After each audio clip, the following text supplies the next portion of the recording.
আলহামদুলিল্লাহ। 4 নাম্বার পানি 3 নিঃশ্বাসে পান করতে হয়।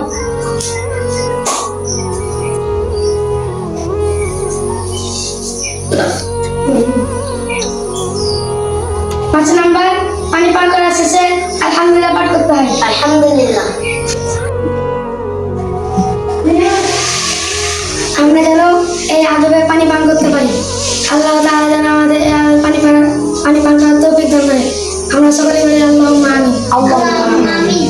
আসসালামু আলাইকুম ওয়া রাহমাতুল্লাহি ওয়া বারাকাতুহু। ওয়া আলাইকুম আসসালাম।